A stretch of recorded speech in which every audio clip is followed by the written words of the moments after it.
Little bit of story on this truck. Got it from my grandfather for $0. Actually, I offered to pay for it and he wouldn't let me. But he told me all it needed was a radiator. It had a brand new one sitting in the cab. And it did. It had a brand new radiator sitting right there protected because I may be using that one again. It was supposed to be a 5-speed 306, which is over here that I yanked out of it. Kind of nasty looking. Need to clean it up. Got it over here. And I started thinking about it. Well, actually, before I got it over here, I got it on the trailer and noticed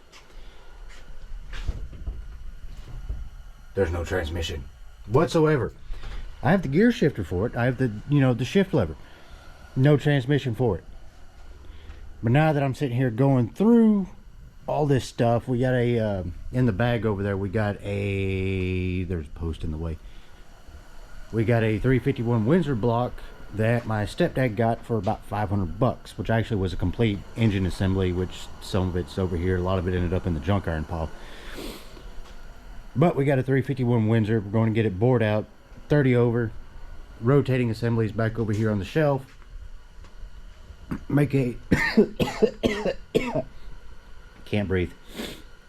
Make a 408 stroker out of it, which of course leads to other issues because a 408 stroker is not as common as I thought it would be, because I'm having a hard time finding oil pans for it, because everybody builds things for Mustangs, not for a smog era pickup truck. So it's kind of hard to find parts, but it will be done. But again, back to some other stuff. Interior needs a lot of work. My grandpa swears this had bucket seats in it, but everything I'm reading, the 88 had, or my grandpa swears it had bench seat in it. Everything I'm reading says bucket seats. Had to take the dash out because I yanked all the wiring, every bit of wiring except for what's leading up to the doors is out in a box over there. The original fuel tanks are in the bed of the truck, which is cool because I kind of want to do a dual tank setup with it, even though it is going to be a quote unquote high performance engine. May not work out that way. But if that doesn't work, I think there is room underneath the frame to put a proper fuel cell in, or a big one, because I do want to road trip this vehicle as well as go down the drag strip. Hi Guts. How you doing, buddy? How you doing? How you doing? Here. You don't know what's going on, do you? I don't blame you. Anyway, time for some more slow-mo of me walking around the truck looking like a fucking idiot.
fucking squirrel moment.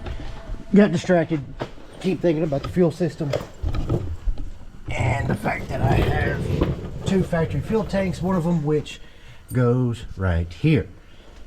Now, thinking about it, I might pull some measurements and see if I can find a fuel cell that'll fit in here, but doesn't, perspective of a fucking camera, that doesn't, you know, limit, that doesn't sit down so low that I will have to worry about it dragging. I mean, that this being the very back of a truck, trucks are typically nose heavy. I have no idea how to rebalance it unless I just like put plate all over the freaking bed or something. Doubtful.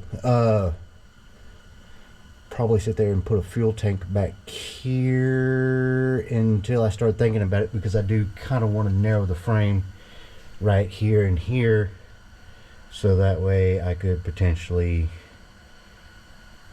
tub narrow axles and wider meats on the back, but that's neither. Fuck.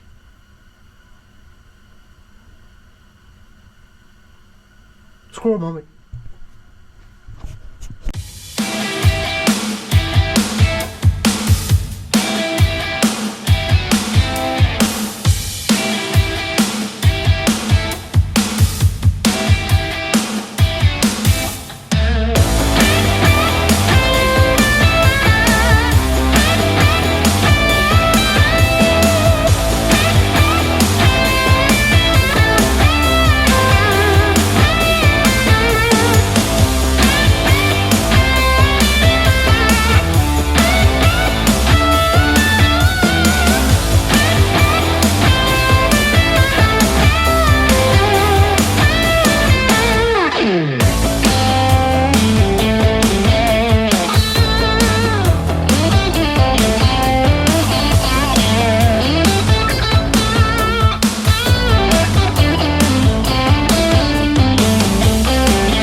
Budding over there.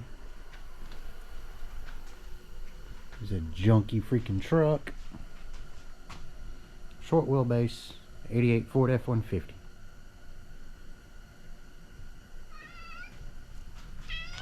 Hi, Sharky.